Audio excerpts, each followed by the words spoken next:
السلام عليكم متتبعي قناه اشراق دياموند، كيف دايرين؟ لاباس عليكم؟ بخير. كنتمنى تكونوا بخير بصحه جيده ان شاء الله. اليوم ان شاء الله نقدم لكم وصفه ديال ميني كيش زوينين ومالحين. غنبداو ان شاء الله بالمقادير. عندي هنايا علبه ديال الفطر مع فلفله حمراء والخضر مقطعين طريفات صغار، والفلفله الخضراء حتى هي مقطعه طريفات صغار، ودرت هنا بصيله مشلضه، كذلك علبه ديال الفطر. هنا عندي نص كيلو ديال الصدر ديال، هنا كما قلت لكم عندي هنايا نص كيلو ديال الصدر ديال الدجاج اللي رقدته بالملحه غسلته بالملحه والحامض مزيان، وضفت عليه شويه ديال الزعتر محكوك. الزعتر حكيته كيبيديه. دابا كما كتشوفوا انا درت هنايا مقيله فيها الزيت وخليتها فوق البوطه حتى سخنات ليا مزيان، وضفت عليها درت هاد المقيله هذه ديال الزيت، وضفت عليها المكونات هذه ديالي مزيان. ودابا حنا كنخلطوا مع التحريك نحطوا المكونات ديالنا، نحطوا لهم دابا شويه ديال الزيت.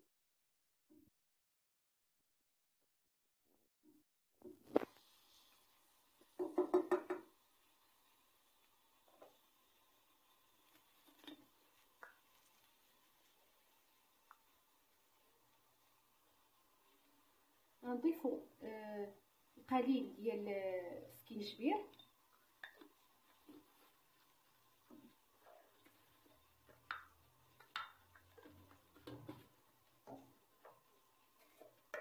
وغنضيفوا عليهم دابا قليل من الملح،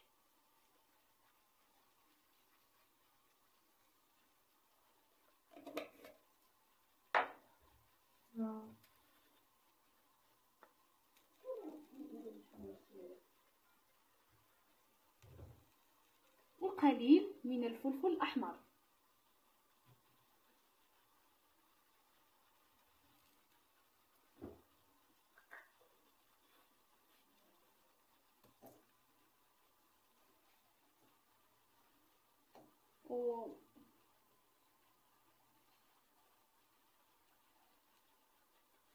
والقليل من الفلفل الاسود. ودرنا دابا شويه ديال داك الزعتر اللي حكيناه، ضفناه على المكونات ديالنا.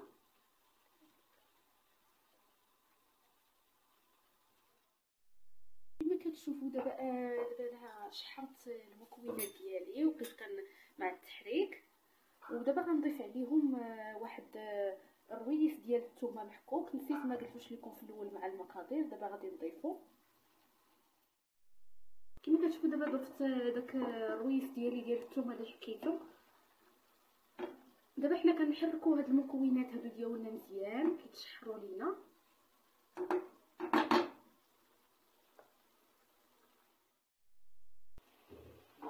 ودابا غادي نزيدوا هذاك الصدر ديال الدجاج ديالنا،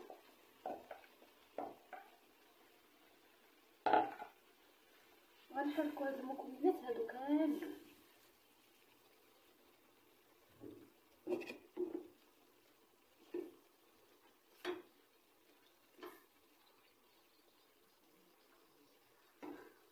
ونخليو هاد الدجاج هذا حتى هو تينسجم مع هاد المكونات هادو ويتشحر لينا،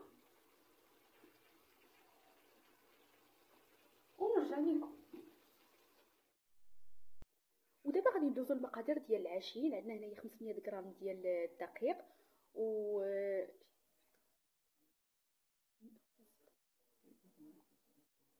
150 غرام ديال الزبده.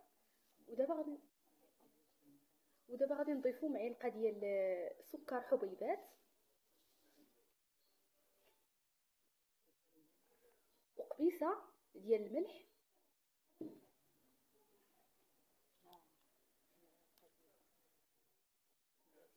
ومعلقه ديال خميره الحلويات.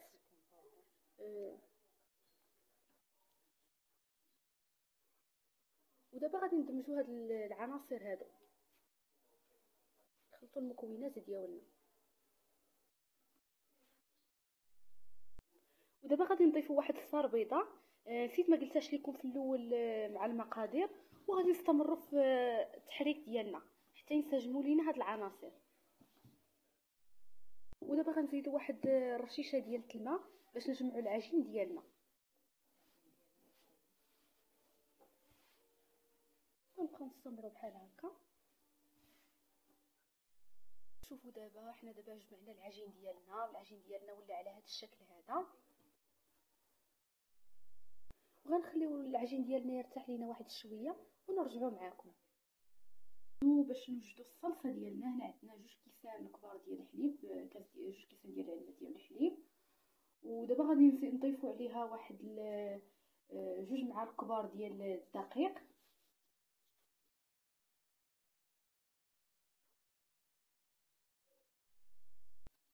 وكنضيف واحد القبيصه ديال الملحه. ودابا ضفنا واحد 2 ديال القطع ديال الجبن المثلث،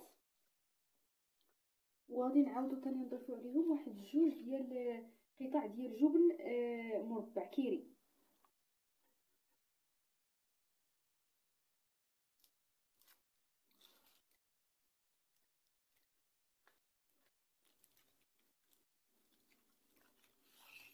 نزيدو القطعه الاخرى ديال الجبن كيري.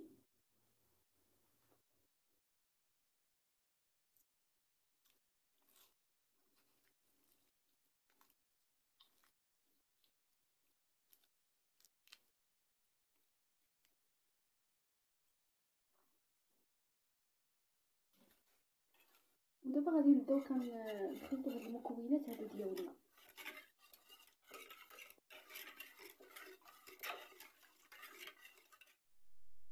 دابا غنضيفنا الخليط ديالنا على النار مع التحريك المستمر حتى كيعقد لينا هاد الخليط هذا.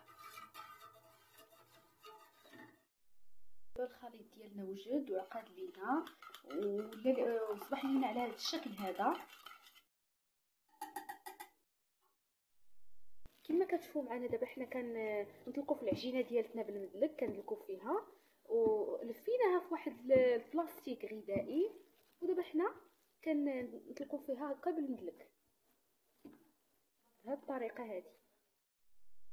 قررت سميتو العجين ديالي على شكل دائره بحال هكا بهذا، ودرتهم هنايا في هذا المول هذا، وغنستمر في هذه الطريقه هذه حتى نكمل المول ديالي كاملين.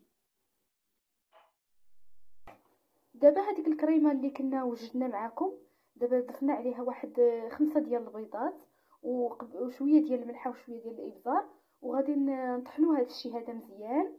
ويمكن لكم الا بغيتو تخلطوه خلطوه، وغادي نرجع معكم. وهذيك العجينه اللي بقات ليا والحشوه اللي بقات ليا والخليط ديال الكريمه اللي بقى ليا وحتى الفرماج، المهم هاد المكونات كاملين اللي شاطوا ليا درت بهم كيش كبير عائلي. ونسيت ما قلت لكم بلي ملي كنديروا فيهم الحشوه كنزيدوا عليهم هذيك الكريمه اللي حضرت معكم والجبن الاحمر. كما كتشوفوا دابا انا كنعمر في هذا ليمون ديالي، كنعمر بهذيك الحشوه اللي كنت وجدت معكم قبيله، وغادي نستمر على هذه الطريقه دي حتى نكملهم كاملين. وغادي ندخلوهم الفرن على درجه حراره 170 درجه، وغادي نرجع لكم. وهذا هو الكيش ديالنا كما كملتهم. هانتوما كما كتشوفوا معايا عمرتهم دابا صافي، دابا كملتهم وزدت عليهم من الفوق شويه القليل من الجبن الاحمر. ممكن لكم ديروا فيهم حتى الجبن موتزاريلا، الاختيار كيبقى ديالكم. واللي متوفر عندكم اي جبن متوفر عندكم ديروه فوقهم، اما الموتزاريلا اما الجبن الموتزاريلا او الجبن الاحمر. انا درت الجبن الاحمر. ودابا غندخلوهم الفرن على درجه حراره 170 درجه، وغادي نرجع معكم بما نوريكم كيفاش جاو.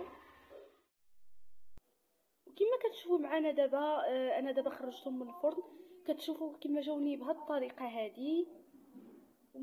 جاو زوينين ورائعين جدا. وكما قبيله قلت لك نسيت ما قلت لكم كديروا فيهم هذاك، وريتها لكم قبيله في هذيك الاخرى عندي الكبيره، قلت لكم تديروا فيكم بعد ما تديروا الحشوه ديالكم كتضيفوا عليهم ديك الكريمه والجبن وكتدخلوهم الفران. ما نساوش تدعموني بلايك، واللي كيشوف القناه ديالي اول مره ما ينساش الضغط على زر الاشتراك مع تفعيل الجرس. ونتلاقاو ان شاء الله بوصفه جديده ان شاء الله، وصفه اخرى ان شاء الله مع فيديو جاي. شوفوا معايا هذا هو الكيش الكبير اللي حضرته وريتكم قبيله. دابا بحال خرجته من الفران جاني على هذا الشكل هذا كما كتشوفوا. زوين